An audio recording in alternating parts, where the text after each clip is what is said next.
Planning કર્યા પછી marketing, finance અને ઓર્ગેનાઇઝેશનલ. તમારે મની રિક્વાયર્ડ જોઈશે, money main. Okay, vitamin M. Okay, so that includes source of finance and legal issues. So finance no source તમે કઈ રીતે establish કરો છો, and then after legal issues. Okay, so in this chapter the name of chapter is sources of finance and legal issue, chapter number 4, in which equity financing, debt equity financing, commercial banks, venture capital, financial institutions supporting, then intellectual property right, patent.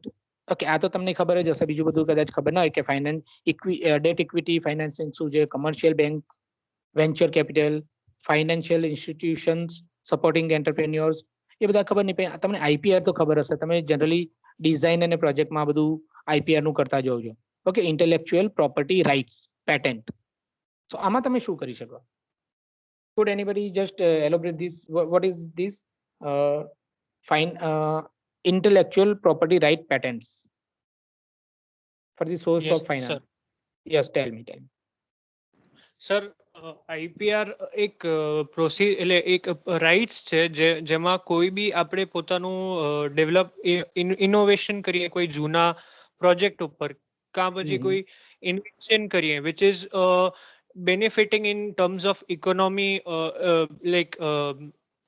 is cheaper than earlier product or giving some newer function in respect to some energy consumption. તો sir આવા parameters ઉપર આપણે કંઈ બી નવું બનાવીએ project હોય એને આપણે આઈપીઆર ફાઇલ કરી શકીએ, which is giving us rights that we can own that invention. Very nice, very nice. That is the intellectual property. Yes, continue. Yes, sir. આટલું જ હતું કે બીજું કોઈ પછી એમાંથી કોપી ન કરી શકે, or we can deal with legal issues if someone tries to take our project in their domain. Yes, that's the most important topics concerned with the IPR. If we patent a IPR, intellectual property right, so nobody can copy our product directly.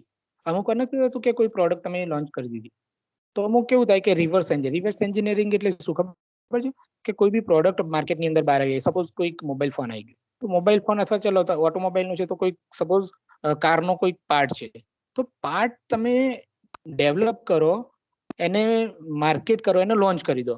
Launch કર્યા પછી શું થશે કે within a short time exact એ જ ટાઈપનો product બીજી કોઈ કંપની દ્વારા લોન્ચ થઈ જશે. એ ક્યારે થાય આવું બધું? એ રિવર્સ એન્જિનિયરિંગ. તમારો પાર્ટ લેશે, એને આખો કટ કરીને આખો સેક્શન વાઇઝ અંદરથી બધું જોઈશે, એને ડાયમેન્શન જોઈ લેશે, બધું રિવર્સ એન્જિનિયરિંગ મીન્સ પ્રોડક્ટ પરથી ડિઝાઇન ઉપર જશે. તમારા પ્રોડક્ટનું એક્ઝેક્ટ ડાયમેન્શન લેશે, એને અલગ અલગ જગ્યાએથી કટ કરશે, ઇન્ટરનલ ડાયમેન્શન જોઈ લેશે, અંદરની મિકેનિઝમ શું છે બધું જોઈ લેશે. મીન્સ રિવર્સ એન્જિનિયરિંગ કરીને પ્રોડક્ટ પરથી મેઇન ડિઝાઇનિંગ ઉપર સુધી જશે. જનરલી આપણે શું કરીએ, આપણે ઇનોવેટિવ પ્રોજેક્ટ હોય તો પ્રોડક્ટ હોય તો કે ડિઝાઇનિંગ થાય, પહેલા ડિઝાઇનિંગ ડ્રાફ્ટિંગ થાય, ડ્રાફ્ટિંગ પછી એના પેરામીટર ડિસાઇડ થાય, એનું મટીરિયલ સિલેક્શન થાય, કઈ એન્ડ એપ્લિકેશન છે એ થાય. ઓકે, આ બધા થઈને પછી ફાઇનલ એની પ્રોસેસ થઈ અને પછી પ્રોડક્ટ બહાર આવે. રિવર્સ એન્જિનિયરિંગમાં ડાયરેક્ટ એક પ્રોડક્ટ કોઈની મળી જાય તો એ પ્રોડક્ટ ઉપરથી ડુપ્લિકેટ પ્રોડક્ટ બનાવવા માટે શું કરે, એનું આખું રિવર્સ એન્જિનિયરિંગ કરી દે અને એના ઉપરથી ડુપ્લિકેટ મીન્સ તમારી પ્રોડક્ટ છે એવી જ પ્રોડક્ટ કોઈ બહાર પાડી દે. આ ક્યારે થાય કે તમારું આઈપીઆર અથવા પેટન્ટ તમે ના કર્યું હોય તો. હવે તમે સપોઝ તમારા પ્રોડક્ટની પેટન્ટ કરી રાખી છે, તો તમારી જાણ બહાર બી સપોઝ કોઈ સેમ પ્રોડક્ટ બહાર પાડી દે છે, નામ ખાલી એનું કંપનીનું આપી દે, at that time you can take him in a court. Legal issues is there. Okay, so no one can directly copy your product. એટલે તમારે લીગલ ઇશ્યુમાં બી તમે પેટન્ટ ફાઇલ કરી હશે તો આ તમારે એક બેનિફિશિયલ રહેશે. અને બીજું એક કેવું હોય કે તમે પેટન્ટ ફાઇલ કરો છો, IPR intellectual property right, IPR patent. So આની અંદર કેવું થશે કે કોઈ બી તમે સબ ડીલરશીપ અથવા તો બીજું કોઈકને તમે ઓથોરિટી આપો છો કે yes this is my product, we have develop this, we have establish this, and we are suppose to authorise you to to manufacture it. એટલે તમે કોઈકને એ રીતે ડીલરશીપ આપીને એને ઓથોરાઇઝ કરો તો એ મેન્યુફેક્ચર કરી શકે અને એની જે રોયલ્ટી છે એ તમને મળે. એ જે બી કમાય છે, જે બી એનું ઇન્કમ થાય છે, એની રોયલ્ટી કહેવાય. That royalty will monthly or yearly come into your account. So એક આ તમે સોર્સ ઓફ ફાઇનાન્સ થઈ ગયું ને, કે તમે આઈપીઆર ફાઇલ કરી છે તો એ કોઈને તમે ઓથોરાઇઝ કરો છો. સો એનો ફાઇનાન્સ મીન્સ તમારું રોયલ્ટી જે બી જનરેટ થશે that will come into your account. Okay, એક આ રીતે ઇન્કમ બી જનરેટ થશે. અને બીજું કે કોઈ તમારું કોપી કરે છે પ્રોડક્ટ, સો લીગલ ઇશ્યુમાં બી તમે એને કોર્ટમાં લઈ જઈ શકશો કે this is our product, we have establish on so and so date and we have patented into so and so form. Okay, these are our documents. તો સીધું પેલાને એની જે બી હશે ક્રિમિનલ કોડ પ્રમાણે એના પ્રમાણે પેનલ્ટી આવશે, અથવા તો એને એટલી જે બી હશે લીગલ ઇશ્યુઝ હશે એ બધા સોલ્વ થશે કોર્ટમાં. ક્યારે તમે આઈપીઆર ફાઇલ કરી હશે ત્યારે, જે પેટન્ટ ફાઇલ કરી હશે ત્યારે. Okay, then next topic is trademarks and copyrights. Trademarks બી તમે દરેક ઘણી જગ્યાએ તમે પ્રોડક્ટ હશે તો એની અંદર તમે પ્રોડક્ટનું કોઈ જગ્યાએ નામ જોયું હશે તો એમાં પાછળ જોયું કોઈ તમે નામ, મને એક્ઝામ્પલ આપો. કોઈ બી સપોઝ કોઈ બી બ્રાન્ડ લઈ લો તો એની પાછળ TM સપોઝ મેકડોનાલ્ડ લખેલું છે તો પાછળ R અને આખું સર્કલ અથવા તો TM એવું લખેલું હશે. જોયું છે? કોઈ ઓબ્ઝર્વ કર્યું છે આવું? કોઈ બી તમે બ્રાન્ડ લઈ લો, યસ સર. ઓટોમોબાઈલ લઈ લો અથવા તો કોઈ બી સર્વિસ સેક્ટર લઈ લો અથવા તો કોઈ તમારે હાઉસ હોલ્ડની પ્રોડક્ટ લઈ લો. ઓકે, તો એની અંદર કેવું હશે કે કોઈ બી બ્રાન્ડ નેમ લખ્યું હશે તો એની પાછળ ઉપર સુપરસ્ક્રાઇબમાં TM નાના અક્ષરે કેપિટલમાં T અને M લખ્યું હશે. અમુકની અંદર કેવું હશે R અને એની ઉપર સર્કલ. એવું કોઈ ઓબ્ઝર્વ કર્યું છે?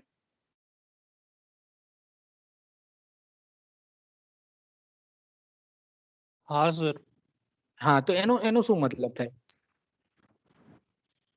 સર એ જણાવે છે કે એના એનું જે પ્રોડક્ટ્સ છે that are registered and they have their own rights on that. Right. એની અંદર બે હોય છે ખબર છે? એક R હોય છે. R મીન્સ રજિસ્ટર્ડ પ્રોડક્ટ છે એ. અને બીજું એક અમુક જગ્યાએ તમે R જોવા મળશે, R અને એનું ઉપર સર્કલ કરેલું હોય, મીન્સ રજિસ્ટર્ડ છે પ્રોડક્ટ. અને બીજું છે ટ્રેડમાર્ક. ટ્રેડમાર્ક એટલે એમને એક પ્રોસેસ કરેલી છે રજિસ્ટ્રેશન માટે અને ત્યાં સુધી તેમનું રજિસ્ટ્રેશન નથી થયું કે એ લોકો કરાવવા નથી માંગતા, ટ્રેડમાર્ક સુધી રાખ્યું છે. સો ટ્રેડમાર્ક હોય. અને બીજું કોપીરાઇટ, તો રજિસ્ટર R કરીને હોય તો એ ઓલરેડી રજિસ્ટર્ડ થઈ ગયેલા છે. તો આ બધા જે હોય તો એ તમે એ નામ ફરીથી યુઝ ના કરી શકો.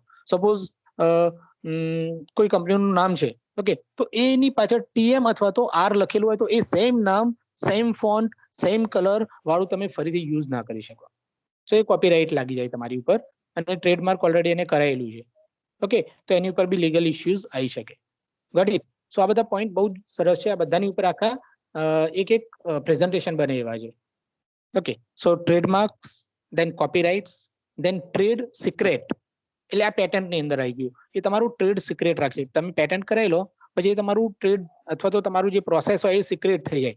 એને તમે કોઈની સાથે શેર ના કરી શકો અથવા તો કોઈ તમારું એ શું કહેવાય ચોરી કરી તમારા સિક્રેટની તો એ તમે એની ઉપર લીગલ ઇશ્યુઝ નો કેસ કરી શકો છો. So this is called trade secrets.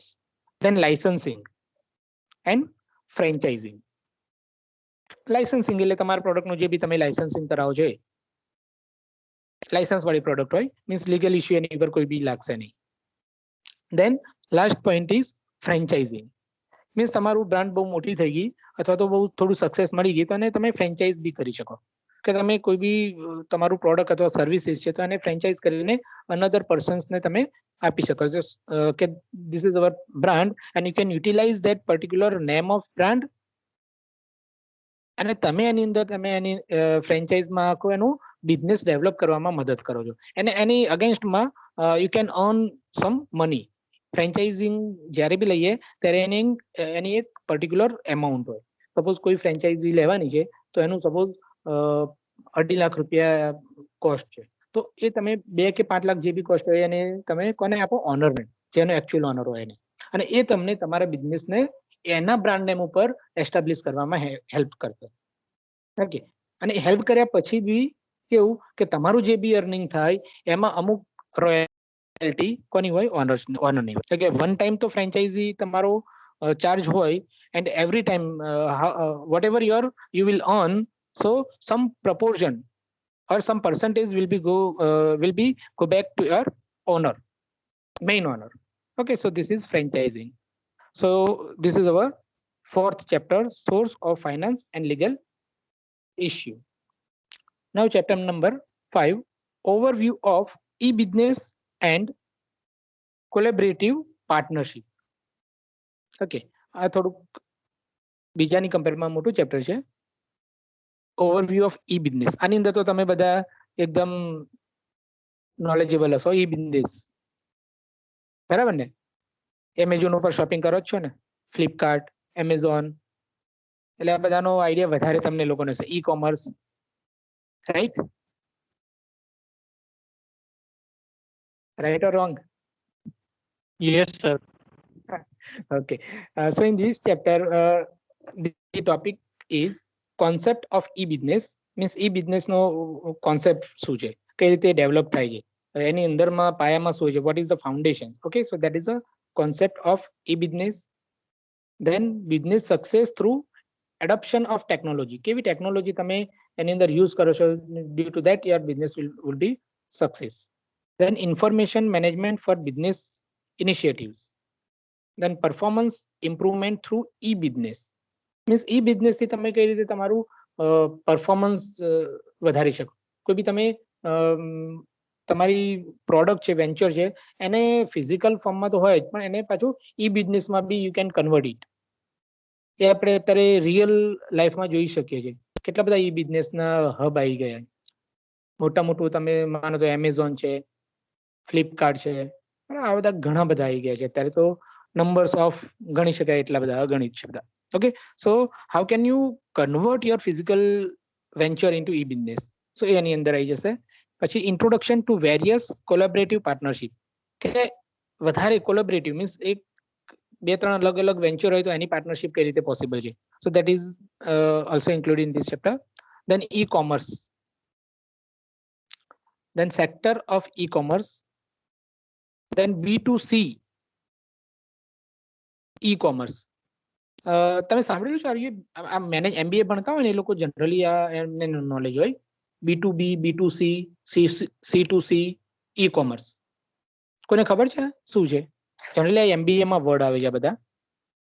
BBA MBA કરો ને તમે તો એ વખતે આ બધા વર્ડ આવતા. કોઈ તમારા ફ્રેન્ડ MBA કરતા હોય કે આવું કંઈ સાંભળેલું છે તમે? हाँ શું? सुना है।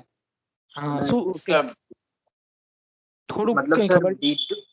यस सर, मतलब B2B मतलब सर एक बिजनेसमैन टू दूसरा बिजनेसमैन, વેરી और નાઇસ, વેરી નાઇસ. B2C मतलब एक बिजनेसमैन टू कंज्यूमर या कस्टमर, वेरी परफेक्ट. एंड और C2C दूसरा मींस? सर C2C मतलब एक कंज्यूमर टू दूसरा consumer sir. Yes. Very nice. આ ખબર છે એ જ મોટી વસ્તુ, કારણ કે આ બધા ક્યાં આવે છે ખબર? MBA કરતા સ્ટુડન્ટને આ બધા કોન્સેપ્ટ આવતા હોય છે કે B2B, B2C means business to customer, B2 means business to business, C2C means customers to customers, e commerce. So આ કઈ રીતે થાય એ બી આની અંદર આવશે. B2C, B2B and C2C e commerce. Very nice, very good. Then e commerce success factor. So e commerce નો તમારો success factors કેવો છે? ઓકે, અથવા તો કયા ફેક્ટર્સ ડિપેન્ડ કરે છે આની ઉપર સક્સેસ માટે ઈ કોમર્સના? Then clicks and bricks in e commerce. what are the click and what are the bricks in e-commerce? Then collaborative commerce શું છે એ? then e-marketplace આપણે જોઈએ ઘણા બધા હોઈ શકે. then m-commerce, e-government, various e-business models. આ બધા બહુ તમે એક ટોપિક એક પ્રેઝન્ટેશન બને એવું છે તમારું આની અંદર. એટલે આને ખાલી કેવું બોરિંગ સબ્જેક્ટ તરીકે ના લેતા, એક ટોપિકમાંથી તમને એક આખા પ્રેઝન્ટેશનના ટોપિક મળી જાય એવા છે. અને ઓબ્વિયસલી આનું તમારું જે નોલેજ હશે એ અત્યારના તમે ગમે ત્યારે BE પાસ આઉટ થાવ ને ઇન્ટરવ્યુમાં જાઓ તો ખરેખર આ નોલેજ કામમાં આવે એવું છે. આ તમારું એક ટેકનિકલ નોલેજ સિવાયનું એક સબસિડરી એક શું કહેવાય એને કે એડિશનલ નોલેજ કહેવાય ને, એ બધું આની અંદર તમને આવી જશે. ઓકે, ઈ બિઝનેસ મોડેલ્સ કયા છે એ આવશે. પછી એની અંદર છે next topic is challenges of E business model, કે ડિફરન્ટ ઈ બિઝનેસ મોડેલ છે તો એની અંદર કયા કયા ચેલેન્જીસ આવે છે એ.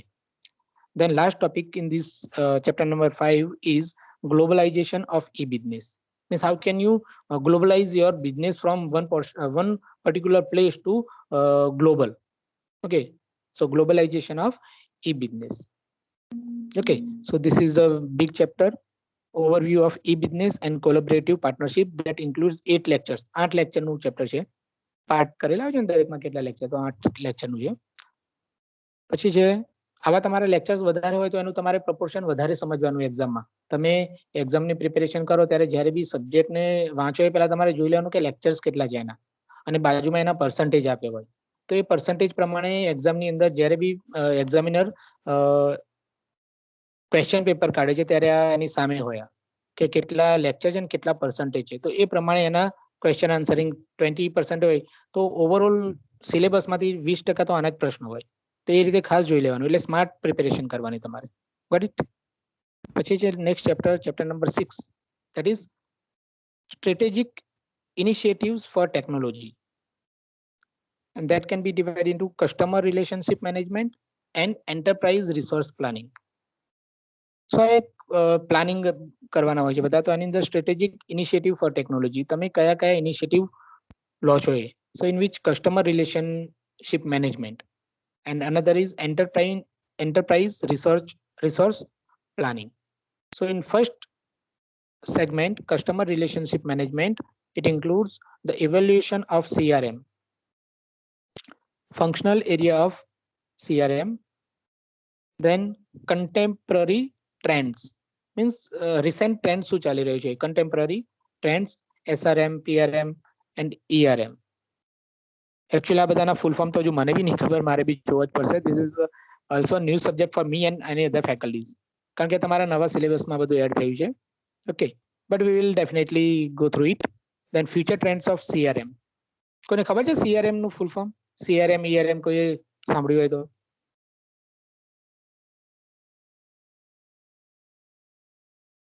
Customer relationship management. ચેપ્ટરનું નામ જ છે ને તમારું, CRM, customer relationship management. Okay. Then another portion or another part is enterprise resource planning. That is ERP, short form.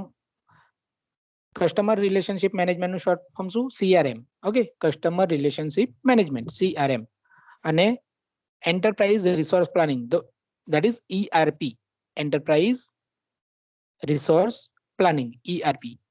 So in this portion we will study about core and extended ERP. ERP means enterprise resource planning. Then components of ERP system, benefits and risk of ERP implementation. ERP શું છે ખબર છે કોઈને? કોઈ ERP આખા ફૂલ નામથી કદાચ નહીં ખબર હોય, પણ ERP is a very famous name in the industry. કોઈને સપોઝ બિઝનેસ બી હશે આપણા બધા સ્ટુડન્ટમાં, તો એમને બી કદાચ ERP ખબર હશે. અમુકના ફાધરનો બિઝનેસ હોય અથવા કોઈ મોટી પોસ્ટ ઉપર હોય તો જનરલી નામ તમે સાંભળતા હોય કે વોટ ઇઝ ERP. તો કોઈને ખબર છે ERP શું છે and how it works?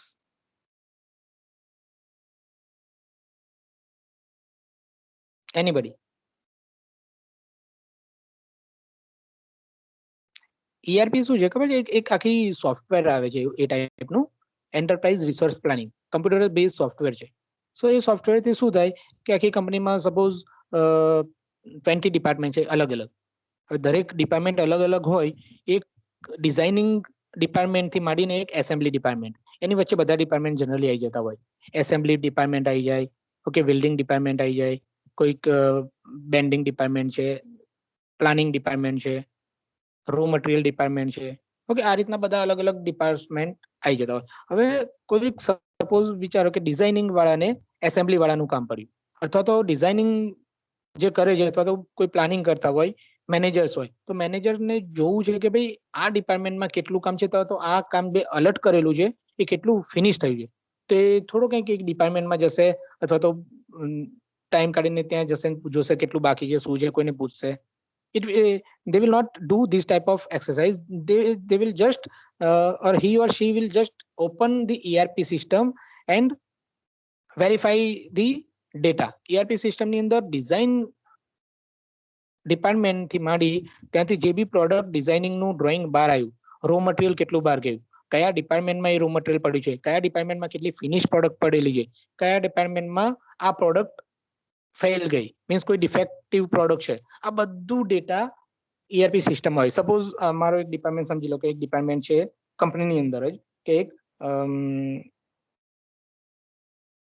Bending department છે, ઓકે, અથવા તો વેલ્ડિંગ ડિપાર્ટમેન્ટ છે. તો કોઈ પ્રોડક્ટ બેન્ડિંગ માંથી આવી વેલ્ડિંગ ની અંદર, હવે અહીંયા વેલ્ડિંગ કરવાનું છે મારે, તો વેલ્ડિંગમાં સપોઝ 5 અથવા એક લોટ આવ્યો, એક લોટની અંદર 100 પ્રોડક્ટ છે, ઓકે, લોટ એક લોટ આખો કહેવાય કે એની અંદર લોટ બનાવેલા આવ્યો, અમુક 50 નો લોટ આવ્યો, 100 નો, 75 નો, ઓકે. સપોઝ એક લોટ આવ્યો, 100 પ્રોડક્ટ છે એની અંદર, 100 માંથી 5 સપોઝ ડિફેક્ટ અહીંયાથી થઈ અથવા તો આગળથી આવી, તો બંને ડિસ્ક્રિપ્શન અહીંયા આપી દેવાનું હોય પહેલા જ એમને ERP સિસ્ટમ પર કે we have received 100 one lot includes 100 unit, okay, 100 unit એટલે 100 પ્રોડક્ટ, એટલે એની અંદર 3 ડિફેક્ટિવ ઓલરેડી આગલા ડિપાર્ટમેન્ટમાંથી આવી, ઓકે. અને અહીંયાથી ડિપાર્ટમેન્ટમાં જ્યારે બહાર જાય પ્રોડક્ટ ત્યારે બી કે ભાઈ 3 ડિફેક્ટિવ અહીંયાથી થઈ, તો એ અહીંયા મેન્શન કરી દેવાનું હોય.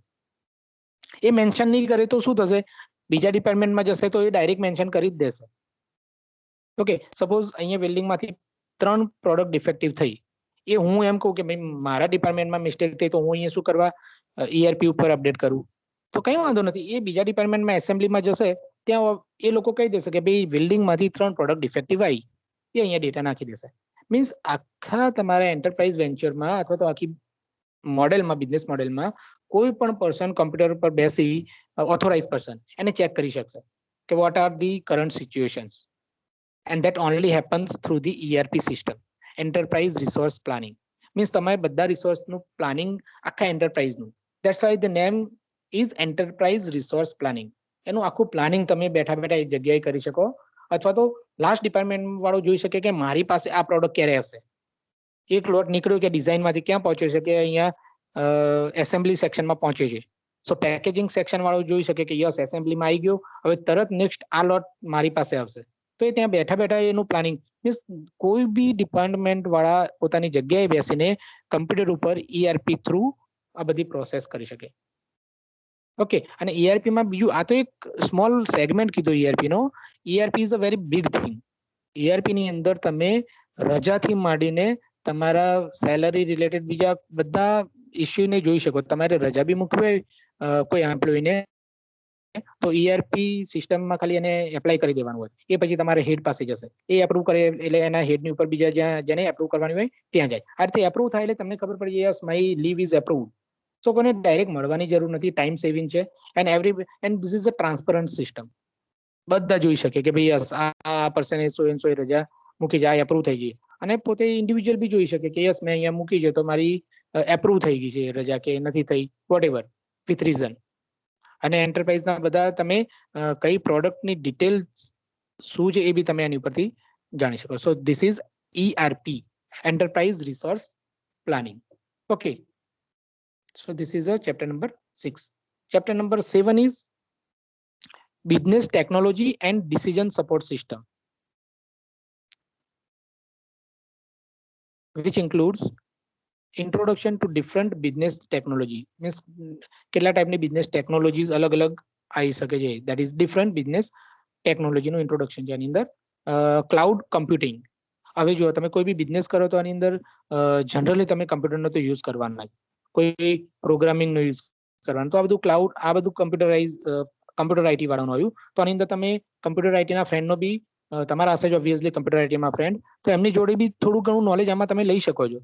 ઓબ્વિયસલી આપણે એનું ક્લાઉડ શું છે, ક્લાઉડ કમ્પ્યુટિંગ શું છે, આર્ટિફિશિયલ ઇન્ટેલિજન્સ, એ બધું તમે શેર કરી શકો છો. તો આ 7th નંબરના ચેપ્ટર્સમાં business technology and decision support system, કે તમારા ટેકનોલોજીને સપોર્ટિવ સિસ્ટમ કઈ બધી, તો આ બધી સિસ્ટમ છે cloud computing, artificial intelligence, then business and decision support, components of DSS, decision support system, okay, DSS, then benefits, geographic information and data visualization system, DVS જેને કહે છે, data visualization. આ બધા કમ્પ્યુટર IT ના word છે, okay. અને એ બધા supportive system કહેવાય આપણા, કે ટેકનોલોજી, અત્યારે ટેકનોલોજી વાળી બધા બિઝનેસ થઈ ગયા, તો એની અંદર ટેકનોલોજીનો ઇન્ક્લુડ કરીએ, ઇમ્પ્લિમેન્ટેશન કરીએ, તો આ બધી બી આપણને ખબર હોવી જોઈએ કે અત્યારે કઈ કઈ સિસ્ટમ્સ ચાલી રહી છે. Okay, and last is group decision support system.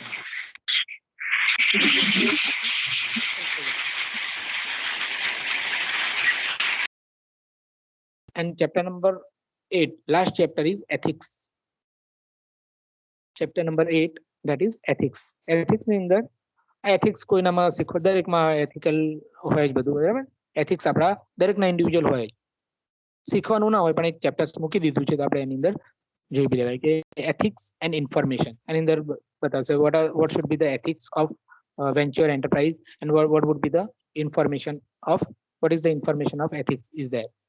Then ethical computer use policy, then information, privacy policy, email privacy policy, then internet use policy, employee monitoring policy. આ બધી પોલિસી નો સ્ટડી કરવાનો છે એથિક્સ ની અંદર.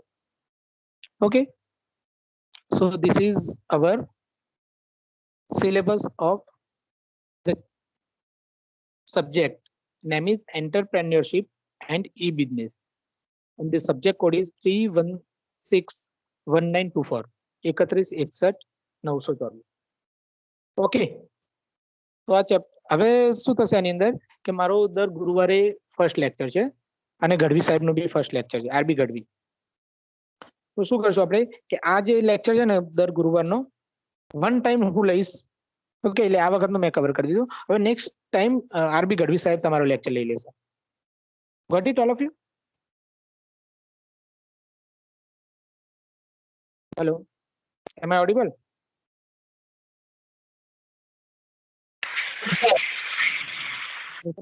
Yes, sir. Audible. હા, Gadhvi sir તમારો lecture લઈ લેશે. એ રીતે ઓલ્ટરનેટ આ રીતે લેક્ચર અમે લઈ લઈશું. Got it? કારણ કે અત્યારે પેરેલલી બધાના ફર્સ્ટ યરના બી લેક્ચર ચાલુ હોય છે, તો એ લોકોને ના થાય એટલા માટે. Clear?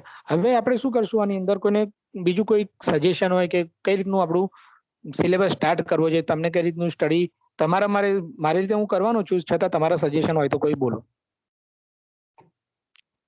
particular for this subject only, and I will start the chapter number 2, starting the venture. કઈ રીતે તમે તમારા બિઝનેસને સ્ટાર્ટ કરી શકો એ પહેલું ચેપ્ટર બીજા કોઈ સર લઈ લેશે, એન્ટરપ્રેન્યોરશિપ શું છે. I will start the chapter number 2. તો તમારા કોઈ સજેશન હોય કઈ રીતે તમે આને ડીલ કરવા માંગો છો સબ્જેક્ટને, એ હોય તો please share with me. Sir હા બોલો. સર એવું લાગે છે કે because this is a new subject for all of us, તો Yes. એક example after every topic or kind of story જેવું જે આપણે illustrate કરી શકે, real life example would be of this particular would be XYZ, so that would be much helpful to all of us. What's your name? What's your name? Sir, Varun. Varun. Okay. Varun, sir. Varun. Yes. Varun. Very good Varun, very good. ભાઈ બધાના મને જેટલા share કરવા માંગતા હોય પેલા share કરી લો, પછી હું મારું કહું છું હું કઈ રીતનું કરાવવા માંગુ છું એ. અને definitely your suggestion is welcome by me. વરુણે બહુ મસ્ત સજેશન આપ્યું છે, really appreciate Varun, thank you. બીજા કોઈ ભાઈ કોઈ સજેશન? કારણ કે જો આ જે આ રીતે કેવું કે એક પર્સન કોઈ બોલતો હોય તો એ બોરિંગ લાગશે તમને બી, અને તમને તો લાગશે ને અમને બી લાગશે કે આખો દિવસ કે આ વસ્તુનું બોલવામાં કઈ એ ડિફિકલ્ટ નથી કે અહીંયાથી બોલી જઈએ, પણ એ એટલું વર્ધી નહીં રહે આપણા માટે. ડિસ્કશનના ફોર્મમાં, કોઈ સ્ટોરીના ફોર્મમાં આ રીતે થશે જેમ વરુણે કીધું એમ, so that will be beneficial for you and me also. Okay, તો બીજા કોઈ સજેશન તમારામાંથી હોય તો મને કહો પ્લીઝ, કારણ કે વરુણે બહુ સરસ સજેશન છે Varun, appreciable. Okay, Thank you, sir. બીજા ભાઈ કોઈ? હા, બીજા ભાઈ કોઈને સજેશન હોય આની અંદર તો then after I will tell you what is my opinion. Hello sir. બોલો ભાઈ. યસ સર, યસ બોલો. સર હવે તમે જે પણ કોઈ હવે ચેપ્ટર ચલાવશો, એટલે જેમ કે તમે કીધું કે ચેપ્ટર 2 તમે ચલાવશો, બરાબર? હા. તો હા, તો તેમાં જે પણ કરશો જે ટોપિક ચાલશે, બરાબર, તો તેના રિલેટેડ સર તમે એક્ઝામ્પલ આપતા જજો કે આ ટોપિક છે તો આના રિલેટેડ આ ટોપિક છે, તો આનું આ એક્ઝામ્પલ તો સર અમે એને વિઝ્યુલાઇઝેશન કરશું ને કે આ એક્ઝામ્પલ છે, તો અમને ઓટોમેટિકલી સર યાદ રહી જશે કે આ ટોપિક અમે આ એક્ઝામ્પલ પરથી આ ટોપિક અમને યાદ રહી ગયો છે. તો સર તેને રિકોગ્નાઇઝ કરવાનું સારું પડશે એમ. Very good, very good, very good. શું નામ તમારું? સર કરણ પ્રજાપતિ. કરણ. ઓકે, કરણ પ્રજાપતિ. વરુણ નું શું નામ છે આખું? Varun sir Varun Gadhvi. Varun Gadhvi sir. Gadhvi. Okay okay Varun. Okay, બીજા કોઈ બંનેના સરસ છે તમારા suggestion. Will definitely adapt it into our next lecture. Okay, હવે જો બીજા શેર કરવા માંગતો બોલો વિધિન 1 મિનિટ, પછી હું મારું ઓપિનિયન કહી દઉં and then our lecture will be finish. 5 જ મિનિટ બાકી છે. કોઈની સજેશન છે નહીં તો હું મારી રીતે કહી દઉં શું કરવાનું છે, હું મારું પ્લાનિંગ બી.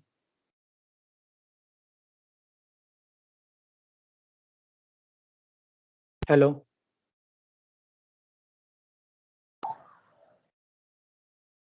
No, sir. હા બોલો. No, sir. Suggestion नहीं है. ઓકે, સી વરુણ અને કરણ બંનેના જો જે સજેશન આવે કે એક્ઝામ્પલ અથવા તો કોઈ સ્ટોરી ફોર્મની અંદર એલોબરેટ થાય તો આ બધું આપણને વધારે ડીપલી ખબર પડે. હવે આની અંદર બંને બહુ બેસ્ટ આઈડિયાઝ છે અને આપણે એ રીતે આગળ વધશું. બરોબર. એની અંદર મેં તમને આગળ બી કીધું કે જે આપણામાં જે હવે project preparation of project report આવે છે, તો આ હું તમને બધાને ઇન્ડિવિજ્યુઅલ બી આપી દઈશ કે ભાઈ આખા ટોપિક બી એવો છે ને તો મારી સાથે હું પહેલા તમને કહીશ કે પ્રોજેક્ટ રિપોર્ટ કઈ રીતે બને છે, પછી દરેકને હું પ્રોજેક્ટ રિપોર્ટ બનાવવા બી આપીશ અને આપીને પછી કન્ઝિક્યુટિવ લેક્ચર્સમાં આપણે ડિસ્કશન બી કરશું. દરેકના એક લેક્ચરમાં 3 જણના પ્રોજેક્ટ રિપોર્ટ જોઈશું આપણે, તો આપણને ઇઝીલી ખ્યાલ બી આવી જશે. બરાબર. પછી આની અંદર એક ચેપ્ટર તો મારા માટે એક લિમિટેશન છે, but overview of this subject જોઈએ તો મારું પ્લાનિંગ છે કેસ સ્ટડી. અલગ અલગ કંપનીઝ હોય એની કેસ સ્ટડી હું લઈશ અહીંયા. દરેક લેક્ચરની અંદર અલગ કેસ સ્ટડી એક અલગ કંપની લઈને આવીશ અને એની કેસ સ્ટડી તમારી જોડે ડિસ્કસ કરીશ. એટલે કંપની કઈ રીતે આઈડિયા જનરેટ થયો, એમને કઈ રીતે એમને સ્ટાર્ટ કર્યું, કંપની સ્ટાર્ટ કરવાનો આઈડિયા કઈ રીતે આવ્યો, કંપની સ્ટાર્ટ કઈ રીતે કરી, કઈ રીતે એમને સક્સેસ મળ્યો. ઓકે, અને કયા આઈડિયા અથવા કયા ફાઉન્ડેશન અથવા કયા લોજિક ઉપર એ સક્સેસ થયા, આ બધું આપણે એઝ અ કેસ સ્ટડી તરીકે ડિસ્કસ કરશું. તો મારું મેઇન ફંક્શન શું છે, કેસ સ્ટડી આપણે દરેક અલગ અલગ કંપનીની લઈશું અને એક કંપનીની કેસ સ્ટડી પરથી આપણે આની અંદર દરેક એક કેસ સ્ટડી લઈશું એટલે આની અંદર લગભગ તમે સમજો કે બધા ચેપ્ટરનું થોડું થોડું આવી જશે. ઓકે, અને આપણા ચેપ્ટરની અંદર જે બી છે હું કહી દઈશ કે ભાઈ આ કેસ સ્ટડી આવ્યો, એની અંદર આ તમારો મેથડ્સ ઓફ જનરેટિંગ આઈડિયાઝ છે એ ક્લિયર થઈ ગયું, અથવા તો પ્રિપેરેશન ઓફ પ્રોજેક્ટ રિપોર્ટ છે એ ક્લિયર થઈ ગયું, અથવા તો માર્કેટ ફિઝિબિલિટી શું છે એ તમારું થઈ ગયું. What it. અને કેસ સ્ટડી જ્યારે હું 2 થી 3 તમારી જોડે ડિસ્કસ કરીશ અથવા 3-4 પછી હું તમને કેસ સ્ટડી બનાવવા આપીશ પ્રોજેક્ટ રિપોર્ટની જેમ. Are you ready all of you? Yes sir. Okay okay, ચલો. Yes sir. Okay okay, fine. તો નેક્સ્ટ લેક્ચર ગઢવી સાહેબ લેશે ને એના પછી જ્યારે ગુરુવાર આવે ત્યારથી હું ફર્સ્ટ લેક્ચર કેસ સ્ટડી થી ચાલુ કરી દઈશ. બરાબર ને? ચલો, thank you very much all of you. કોઈ બહાર ના જાવ, હું એટેન્ડન્સ લઈ લઉં. લીવ ના કરતા કોઈ, લીવ ના કરતા કોઈ.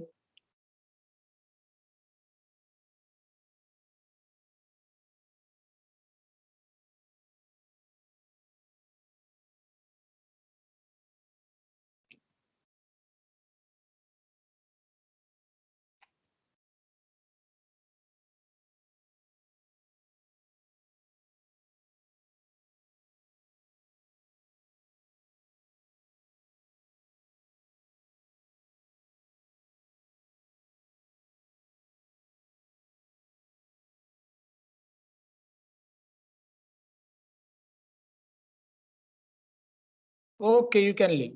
You may leave now. Attendance આવી ગઈ બધાની. You can leave. Okay. Thank you very much all of you. Thank you sir. Thank you.